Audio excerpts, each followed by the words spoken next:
दा नोंथांमोना जेरै फैदों फुराना आर्टिस्टखौ नागिरनानै मोनसे सावरायनो मोनसे समाय दिहुनना फैदों बे जोबोद बाख्नायथाव आरोखि दा माने बे जाहैबाय रेसपेक्ट होनाय सनमान होनाय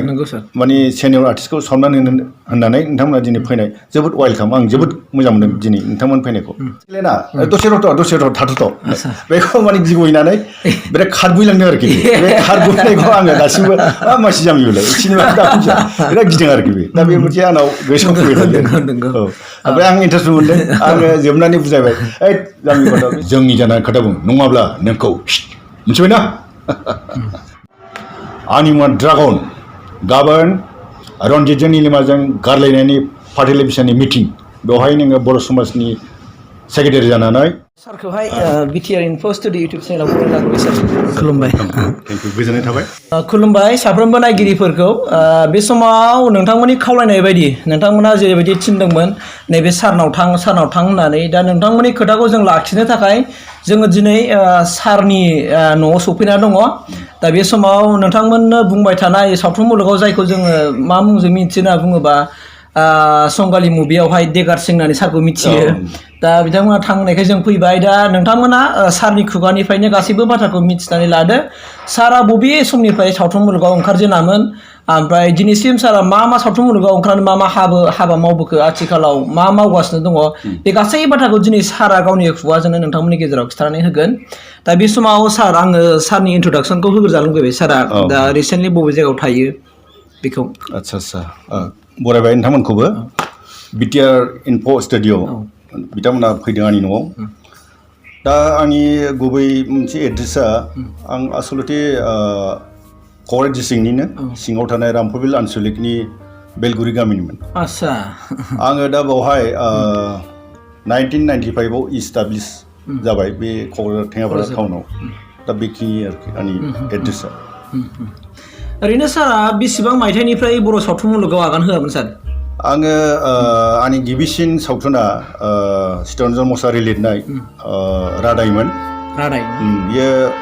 जोंनि दुलाराय बर' फरायसा आफादनि जेब्ला सोमावसारनाय बे समाव जोंबो मोनसे माबाखौ हारिमुखौ लांफानो होननानै सोमावसारनाया एसे सुग्लायदोंमोन ट्रिपार्टिक टक जेब्ला जायो बे ट्रिपार्टिक टक जानाय समाव एसे सुग्लायदोंमोन बर'नि बे माबाया बारहावाया एनभायरनमेन्टआ बे समाव जोङो मोनसे बर'नि हारिमुखौबो लांफानांगौ होननानै जोङो माखासे रायलायनायनि गेजेरजों बे चित्तरन्जन मोसाहारिखौ मोनसे स्क्रिप्ट लिरनो खावलायदोंमोन स्ट'रि बिथाङा बे बेलायै लिरदोंबो लिरखांनायनि उनाव जों मोनसे शुटिं खालामनो थाखाय मोनसे थिरांथा लाबाय बेबायदिनो जोङो खुब सम्भब गोसोआव गैला 1990 बे इयारावहाय जोङो बे रादाय फिल्मखौ शुटिं खालामनो जादों आंनि माबायाव जिउआव बेनो गिबिसिन सावथुन बे आरोखि बेयाव सारनि रला मामोन सार बेवहाय रला आंना बेनो माने जोङो बर' समाजाव मोनसे माबाखौ बिदि मोनसे रावबो माने ट्रेनिं बा एक्टिं स्कुलाव बा एक्टिं कलेजाव बेबायदि खालामनानै फैनाय गैथ'वामोनथ'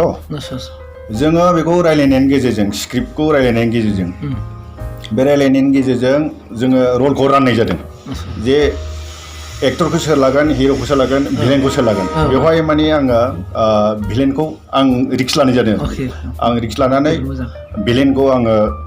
खामानि मावनो हागोन होननानै बै रादायावबो आं भिलेनखौनो रल लादों भिलेन रल दासिम जेनेबा सारा मालायनि प्रडिउस मालायनि लिरनाय बे सावथुनाव आगान होनाया मोनबेसे जाखो दिनैसिम सारा एसे गोसोआव दंबाय नामा दङ आं लामसाम ओरैनो आंनि प्रडाक्सन आरो गुबुननि प्रडाक्सनाव खामानि मावनाया गोबांथार जाबाय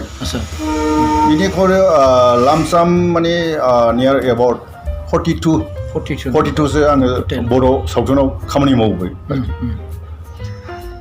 थार बाथ्राखौ सारा होनदों नोंगौ आथिखालाव दिनैसिम नैबे फरासिमाव बर' सावथुन मुलुगा बे फरासिम सफैदों होननानै बुङोबा सोरनि बिहोमा दं होनना बुङोबा जों सारमोनखौ बुंनांगोन सारमोना जुदि बै समाव जुदि सावथुन मुलुगाव फैयामोनबा दिनैसिम बर'नि सावथुन मुलुगा नैबे फरायाव सफैयामोन दा आं सारनिफ्राय नैबे बाथ्राखौ मिथिनो लुबैबाय सारा नों खुद गावनो लिरनाय स्क्रिप्ट स्ट'रि लिरनानै माने प्रडिउस खालामनाय बै सावथुनफोर दंबाय नामा सार ओरैनो सावथुनाथ' दङ माबायाबो दङ मा होनो बे समाव जों दिहुननाय समाव मोनसे डिसमोन डिस्कनि उनाव मोनसे माबा फैबाय मा होनो पेन ड्राइभ जोंनि बेलायावहाय फार्स्टआव केसेटमोन केसेटनि उनाव फ्लेट डिस्क फैबाय बे गासिबो आंनाव प्रिजार्भेसन दङ आरोखि दा आङो आंनि प्रडाक्सनाव 7थासो दङ ओमफ्राय खुद आं लिरनाया जाहैबाय मोनबा बेनि गेजेरावहाय आङो फार्स्ट लिरदों मेसेंनि रुवाथिनि उनाव गलामनि मोदै फाथैलाइ बिसिनाय जालमा ओमफ्राय समायना बिबारनि गेसाव गेन्था बे मोनबा फिल्मखौ आं लिरनाय ओमफ्राय आंनि प्रडाक्सनावनो बेखौ आं गासिबो खामावनाय आंनि प्रडाक्सना आङो खिथानो बावदों जोंनि प्रडाक्सननि नामा मोसाखावरि फिल्म प्रडाक्सन बेनि आन्दाराव जों बे मोनबा सिनेमाखौ जोङो प्रडिउस खालामदों आरोखि आच्छा बे सारनि बे मोनबा जि फिल्म सारा लिरबाय स्ट'रिखौ लिरबाय ओमफ्राय दिहुनबायबो दा बेवहाय जेनेबा सोरनिबा अबेबा मोगथां जिउखौ लानानै लिरबाय बायनाय मोनसे दंबायबायो नामा बिदि बेबायदि गैद्राया अब्लाबो मोनसे माबाखौ जोंनि बर' समाजनि माखासे जाफ्लेबाय थानाय ओमफ्राय जोङो बर' समाजाव माखासे मेसेज होलांनो थाखाय मोनसे सिन्था खालामनानै लिरनाय जादों आरोखि हमना ला मेसेंनि रुवाथियावहाय जों मोनसे ससियेल माने फिल्म माने बर' समाजाव मेसें समाव मा खालामो ओमफ्राय मेसेंनि रुवाथिया माबायदि अबस्थायाव थायो ओमफ्राय बेखौ जोङो मोनसे सुपारस्टिसन माने दायना फोथायनाय बे दायना फोथायनायनि जाहोनाव माने बे माबाया मोनसे न'खरा माने सिलिंखार जानानै बे मेसेंनि रुवाथि थाहैनांदों दा बे मोनसे माबाखौ खोमसि फोथायनाय सुपारस्टिसनखौ जोङो मोनसे रायजो राजानि गेजेराव गैया खालामनो थाखाय बे मेसेजखौ होनो थाखाय बे मेसेंनि रुवाथि सिनेमाखौ बानायनाय जादों जोङो नैबेखौबो जोङो रायजो राजाफोरनि थाखाय मोनथिहोदों जे खोमसि फोथायनायनि थाखाय मोनसे न'खरा जोबस्रांनायाव बेसेबां खस्थ' मोनो बे खस्थ' बे मेसेजखौ जाहाथे माबायो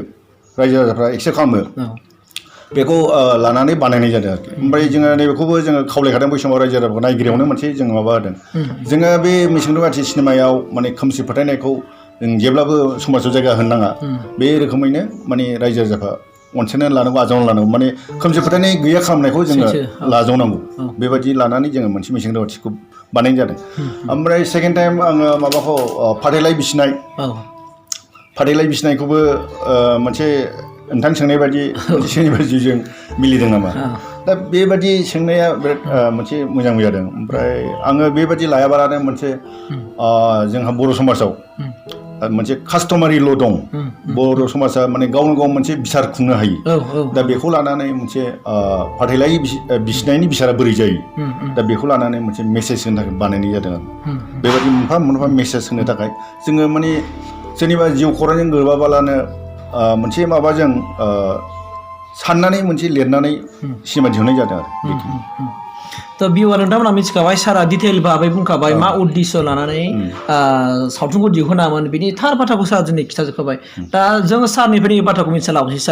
सारा आजिले जेनेबा नियार एबाउट 42 मुभियावहाय आगान होबोबाय दा बे शुटिं खालामनाय समाव सारा सारनि गोसोआव दिनैसिम गोलैबाय थानाय माबा मोनसे मेम'रि दङ नामा इन्सिडेन्टफोर सिटिंनि समाव दासिमबो नों मालाबा गोसोखांबाय थाफ्लाङो आरो बैबायदि मोनसे मेम'रि दङ राइट मोननैसो आं गोसोआव दङ इन्टारेस्टिं माखासे जायोबो ओमफ्राय ओरैनो मोनसे ट्रेजेडि बिदि लाइनाव आं बेखौ माबा सानाखिसै रायज्लायनो सानाखिसै मोनसे इन्टारेस्टिं जिनिसखौ आं दाबो गोसोआव दं आरोखि मोनसे बे माबायाव जेब्लानाखि जोङो टेक्सि ड्राइभारनि शुट खालामदोंमोन बय एक्सट्रा जोंना जिउटिमोन बे जिउटिजों आंजों मोनसे सिन मोनसे प्लट दा बे प्लटआव बेवहायबो आङो भिलेननि रल लादों ओमफ्राय बेवहाय ओरैबायदि जादों माने मोनसे केमेरा जानबाय डाइरेक्टरबो अर्डार होबाय मोनसे डायलग होबाय ओमफ्राय एक्ट्रेसा जिउटिमोन ओमफ्राय भिलेनाव आं ओमफ्राय मोनसे सिन मोनसे सिकुवेन्सखौ लानानै मोनसे स्पटआव थांबाय जोङो बे स्पटआव थांनानै मोनसे सुटिंनि बे सिनखौ डाइरेक्टरा माने डाइरेक्सन खालामबाय बेवहाय माने डाइलगा ओरैहायमोन आरोखि जिउटिनि माबाया एक्ट्रेसनि नामा माबामोन हेलेना ओमफ्राय आङो मोनसे गुन्दामोन बेवहाय मोनसे शटआव ओरैबायदि मोनसे जिउटिया माने नंगौयैखौ सानबाय आरोखि माने आंखौ बिराद गिनानै बे खारग'बाय माने डाइलगा ओरैमोन मिस हेलेना मिसिलेना दसे रथ' थाथ'थ' बेखौ माने गिगुयनानै बिराद खारगुयलांदों आरोखि बे खारगुयनायखौ आङो दासिमबो मानसि जामि बेलाय सिनेमा दाखुजा बिराद गिदों आरोखि बे दा बे मोनसे आंनाव गोसोआव फैदों औ ओमफ्राय आं इन्टारेस्टबो मोनदों आङो जोबनानै बुजायबाय ओइ जामि गथ' बे सिनेमायाव माने गिगुयो नोमथैखौ माने एथ' गिखांलाय आं नंगौ सानदों आदै होनबाय येस थेंक इउ आं मोनसे गिजानायखाय आंनाबो एक्टिंआ रियेल जादों साननानै आंबो गोजोनदों बेबादिनो मोनसे फिसा फिसौ जाथाय जायो दा बेयो आच्छा सार बे सारा दे जेनेबा बै सावथुन मुलुगाव सारा बिराद मोजां मोनो बे बिलियन रल लानो लोगोसे नोंनि एक्टिंफ्रा मोनसे मिस जाया होननानै रायजो बिराद अनसायो आरो नों थाबाथाय थारमाने बर' सावथुनाव बे मा होनो मुभिफ्रा थामाम जायो होननानै बुङो आरो दा सारा मा बै कलेज लाइफनिफ्राय बे जेनेबा बेबायदि बिलियन रल लानायनि माबा मोनसे एक्सट्रा कर्सफोर बिदि सोलोंबायदों नामा ना आच्छा जोबोद मोनसे ओंथि गोनां सोंनाय कर्स बेबादि आं मोनसे एक्टिं कलेज बिदि माबानाय जायाखै अब्लाबो मोनसे आङो हिन्दी मुभि नायनाय समाव बै गोदोनि मोनसे माबा जोङो सले नायनाय ओमफ्राय डेनि बेफोरनि भिलेन रलनि एक्टिंखौ आं जोबोद मोजां मोनोमोन बिसेसके आंनि फेभारेट भिलेन एक्टरा जाहैबाय डेनि सरि भिलेना आंना माबाया बेनो आरोखि डेनि बेनजंफा सेकेन्डआव आङो बे माबाखौ लायो गुलशन ग्रोवर दा बिसिनि एक्टिंखौ आं गोदोनिफ्राय मोजां मोनबोयोमोन दा आंबो बर' मुभियाव बेबादिनो खालामनो हागोन साननानै मोनसे माबाबोनाय जादों ओमफ्राय आंनि लाइफआव बिदिनो नोंथां सोंनाय बायदि मोनसे कर्स ड्रामा एक्टिं कलेजाव थांनाय दं नामा बिदि गैया ओमफ्राय आङो मोनसे एलपि स्कुलनिफ्रायनो मोनसे माबायाव इन्टारेस्ट लाबोनो मोनसे खाबु मोनदों एलपि स्कुलाव जोंनि गोदोनि समाव गेन्दायनि सभा मोनसे माबा दंमोन आरोखि थियेटार बायदि एलपि स्कुलावनो बेखौ हेडमास्टारफ्रा मोनसे गेन्दायनि सभानि मोनसे माबा खालामहैयोमोन दा बेवहायबो आङो बे माबायावनो माने बर'फ्रा गुन्दा होनोमोन ना गुन्दानि रल लानो मोनदों आरोखि बे समनिफ्रायनो ओमफ्राय गामियाव मोनसे थियेटार अखाफोर लाइब्रेरियाव थियेटार सोलोंबाय बाहायबो गुन्दानिनो मोनसे पार्ट मोनदों ओमफ्राय फुथुलायावबो आं दल दामोमोन बाहायबो जोङो मोनसे भिलेन मोनसे डायलग बे हरफानो मोन्दोंमोन आं दा बेबादिनो फैयै फैनानै आङो भिलेन रलखौ सायख'नानै लानाय जादों माने आङो भिलेन रलावनो खामावगोन होननानै माने मोननै मोनथाम खामावा आङो माने भिलेन रलावनो मावगोन होननानै सायख'नानै लानाय जादों बे मोनसे ओरैनो दा सारा निस्सय नंगौ होमबा सारा बै माखासे भिलेन हिन्दी सावथुन मुलुगनि भिलेनफोरनि रलखौ सारा फल' खालामो दहाय सिगाङावनो बुंखांखाबाय दा बावहाय सारनिफ्राय नैबे बाथ्राखौ मिथिनो लुबैबावबाय जे मा सारा एक्सुवेलि मोगथां जिउआव मा मावो ओरैनो आङो मोगथां जिउआव दा आपातत' जब मावबाय जयेन्ट दायित्व हेल्थ सार्भिसनि आन्दाराव मोनसे हेल्थ एडुकेटर पस्ट होननाय बे पस्टआव आं साख्रि मावनानै दं दा ओरैनो फेमिलिफ्राव सार साबेसे दा ओरैनो फेमिलियाव आङो दा गथ' सानै जाबाय गेदेरसिना हौवासा ओमफ्राय उन्दैसिना हिन्जावसाया दा एग्रिकालसार माबायाव फरायगासिनो एग्रिकालसार कलेजाव ओमफ्राय हौवासाया दा LLB ल' फरायगासिनो आच्छा जोबोद मोजांनि बाथ्रा औ बेबायदि मोनसे आथिखालाव मा सारा बे बर' हारिमुआवहाय नांथाबनानै थायाखै नामा ना बर' हारिमुनि अबेबा मोनसे आफादावहाय सार नांथाबना दं नामा बिबान मोनसे लानानै मावनो आङो जोंनि बे दुलाराय बर' हारिमु आफादनि माबानि सेन्ट्रेल कमिटिनि आङो अर्गानाइजिं सेक्रेटारि दा बेवहाय जोङो सेन्ट्रेलनि मिटिंबा आं बेवहाय थांनाय जायो ओमफ्राय मोनसे मिटिङाव बाहागो लानो खाबु मोनो ओमफ्राय जोंनि अल बड' आर्टिस्ट एस'सिएसन बेवहाय क'अर्डिनेटरनि आं एडभाइजारमोन दा आं मोनसे गावखौनो गाव दुखु मोननाय बे एडभाइजार लानानै आङो बे आर्टिस्ट एस'सिएसननि मिटिङाव बारा नुजानो हायाखै बेनि थाखाय आं एसे गावखौनो गाव दुखु मोनदों आरो माने सारा समखौ ओरै होनो जाबाय बेबादि जादों राइट ओमफ्राय दा सारा ओरैनो सावथुन मुलुगाव एक्टिंआव फैफिना नेक्स्ट फैगोन आं माने मोनसे माबाखौ जोंनि बे परिबेस माने माबायाव एसे गोसो बायबायनाय मोनदों आरोखि गोदोनि माबा ओमफ्राय जोंनि समाव जेसेबां माबा जाबोदोंमोन मोनसे बिराद दोहौ फैदोंमोन ना जों बानायनाय समाव ओमफ्राय एसे उनावहाय मोनसे माबा डिसइन्टारेस्ट मोनबोदों मानो होनना बुङोब्ला जोङो मोनसे जोबोद खरसा खालामनानै गारबाय ओमफ्राय मोनसे माबाबायबो आरो खस्थ' खालामनानै गारबाय दा बेखौ जोङो जोंनि गारनाय फैसाया फैफिननो नागिराखै औ जेनेबा दा जोङो रिलिज खालामखांनायनि उनावनो बबेबा एरियायाव माने फायारसि खालामो आरोखि ओमफ्राय जोंनि केसेटखौ लांनो नागिरला माने फिल्म मोनला जोङो बे फिल्मखौ श' देखायनो थाखाय जोङो सिनेमा हलबो गैला दा बिनि थाखाय एसे गोसो बायबोनाय मोनदों जोङो बै माबानि समाव जेब्ला फाथैलाय बिसिनाय जोङो मावबोदों मेसें रुवाथि ओमफ्राय फिसा फिल्म संगालि बेफोरखौ बानायनाय समाव जोबोद मोजां अनसायनाय मोन्दोंमोन जोंनाव क'क्राझाराव मोननैसो सिनेमा दंमोन R&D cinema hall Ganga cinema hall बेवहाय जोबोद मोनसे पाब्लिकआव अनसायनाय मोनो फुल हाउस जाबाय थायोमोन दा बेबायदि जानाय समाव जोङो गोसोखौ बिराद थुलुंगानाय मोननानै माने नेक्स्ट रिलिज जाखांनायनि उनावनो मोनसे आरो जों खामावनो थाखाय मोनसे प्रग्राम सेटिं खालामबावोमोन दा जोङो हमना ला माने गंगा टकिसआव जोङो जेब्ला रिलिज खालामो बेवहाय जोङो मोनसे माबाखौ स्टाडि खालामनानै मोनो आरोखि जोबोद गामि गोथौ सिंनिफ्राय माने गारि भारा रिजार्भ लायै फैयो ओमफ्राय बिराद नायग्राफ्रा अनसायो ओमफ्राय माने फुल हाउस माने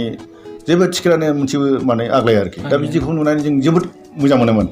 जोंनि फिल्मा निस्सय रायजो राजा जोंखौ अनसायबाय आरो मोजां मोनसे माबा खालामबाय दा बेबादि मोनसे परिबेस जों दा बे मोनाखिसै आरोखि बे परिबेसा माने जोङो 2015सिमनिफ्रायनो एसे गैया मोनबोदों आरोखि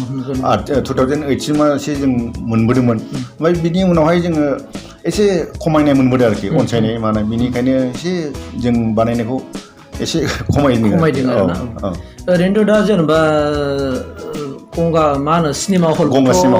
सिनेमा हलाबोथ' जोंनियाव फ्राय बर'फोरनि गेजेराव गैयाबो खोमा सार ना जोंनि बर'नि एरियायावथ' गैया गोदो दंमोन जोंनो बासुगाव मोनसे दंमोन ओमफ्राय माबायाव रुनिकाटा दंमोन ओमफ्राय गसाइगाव दंमन बिसोरबो गैला गसाइगावबो जोबोद मोजां माबा जायोमोन आरोखि अडियेन्स जायोमोन ओमफ्राय बासुगावबो जोबोद मोजां अडियेन्स जायोमोन ओमफ्राय जोंनि बे रुनिकाटा जोबोद मोजां जायोमोन बे गंब्रैसो फिल्माव सिनेमा हलाव मोनबानो जोंनि बे माबानि प्रडिउसारनि बे खरसाया फैफिनोमोन आरोखि मोनसे फिल्माव जेसेबां खरसा बे फैनानै आरो आग्लायलायोमोन आरो ओमफ्राय जोङो आर्टिस्टफोरनो बे समाव रिमुनारेसन होनो हाबायमोन दा बेबादि परिबेसखौ जों एसे खम मोनबोदों आरो ओंखायनो गोसोआ नों होननाय बायदि फैफिना दाबो जोङो मोनसे माबायाव मोनसे थांखि लादों मोनसे परिबेसा जुदि नैबे माबाया फैफिनोब्ला दाबोथ' बिटिआर गभर्नमेन्ट मोनसे सुक्ति फैनाय सान्थि जाबाय होनबाय बे सान्थिया जुदि रायजो राजाफ्रा जुदि गामि गामि लांनानै बे मोनसे बर' सावथुनखौ देखायनायनि मोनसे सुबिदा खालामनानै माबायोबा जों निस्सय सिनेमाखौ खालामबावथारगोन आरोखि जोङो सिनेमा हल नांलायलाया माने गामियाव मोनसे केसखौ लांनानै मोनसे हल बानायनानै मोनसे टिकेट श' बेहाय जुदि टिकेट फुल हाउस जायोबा गोबां फैसा फैफिनो दा बेफोरबायदि परिबेस फैयोबा जों बानायफिनगोन बानायगोन आरोखि अब्लाबो जोङो बानायथारगोन आरोखि जायखिया बे परिबेस फैदाफै जों बानायगोन आरोखि बानायगोन बेखौ जोङो मोनसे जोंनि प्रडाक्सन कमिटिया रायलायगासिनो दं बानायगोन आरोखि स' नायगिरिफोरनो आं बेखौनो फोरमायनो नागिरबाय सारा गावनि गोसो गोरबोनिफ्राय गासैबो बाथ्राफोरखौ जोंनो थन्न'यै माने बुंजोब्बाय थारमाने नोंथांमोना जेखौ मिथिनो लुबैदोंमोन सारनि गोरबोनि खोथाफोरखौ दिनै सारा डिटेइलि खिथाजोब्बाय आंनि मोनदांनायाव सारा मोनसेबो आद्रा गालाङाखिसै आरोखि जेन' न'खरनि खोथा फोरमायबाय मोगथां जिउआव मा मावो बेखौ फोरमायबाय लोगोसे बर' सावथुनाव फैफिनला बर' सावथुनाव फैनो मेन उद्देश्यआ मा बेनि थार बाथ्राखौ सारा दिनै खिथाजोबखाबाय जुदि नोंगौ बाथ्रा सैथो जों बर' सावथुन मुलुगखौ जों फोथांनांगौबा माने फेदेरनांगौबा बाहाय अनेक माखासे एक्सपेन्डिचार जायो हिसाबै जों बेखौ लाबोफिननांगौनि खाथिराव जोंनि रायजो राजाखौ अनसायनांगोन नङा होमबा सार निस्सय औ आरो बेफोरखौ जोङो गामि गामि लांनानै मालाबा बबेबा मोनसे प्रग्राम जानाय हाबाफारि जानायाव जों देखायनो हानाय जानांगोन अब्लासो ना बै खरसा फैफिनजोबगोन दा बिनि सायाव जोंनि रायजो राजाफ्रा एसे माबा सांग्रांथि जानांगोन आरो ना अब्लासो बर' सावथुन मुलुगा थांगोन आरो ना नङाबा खस्थ' खालामनानै एक्टिंल' खालामनानै जुदि फैसा फैफिनबासो ओंखारो ना सार औ बे मोनसे जायो आरोखि लोगोसेनो आं बेखौ नोंथांमोननिफ्राय एसे आशीर्बाद लुबैबाय आङो दहाय सारा बुंदों जे सारहा गासै सानै फिसाफोर दङ सासे हौवा आरो सासे हिन्जाव सासे जाहैबाय एग्रिकालसारावहाय फरायगासिनो दङ एग्रिकालसार कलेजाव हिन्जावसाया आरो हौवासाया जाहैबाय मा ल' फरायगासिनो दङ दा बिथांमोनाबो मोजाङै मोजां साक्सेस जानो हादों ल'आव आरो एग्रिकालसारखौ मोजाङै माने साक्सेस खालामनानै जेनेबा इन्जिनियारफोर जाफैनो हाथों नङा होमबा सार आं बेखिनिखौहाय नोंसोरखौहाय कमेन्ट हरजानो लुगैबाय ओमफ्राय सापर्ट खालामदो जेन' सारनि जेनेबा इयुन समावबो जेन' मोजाङै मोजां थांनो हायो आं बेखिनिखौ आसा खालामदेरबाय आरो नोंसोर खावलायदेरबाय दा बे समाव सारा जोंनि खावलायनाय बायदि बे समखौ होनायनि थाखाय सारनिसिम रोजा रोजा साबायखर जासिबाय सार थेंक इउ सार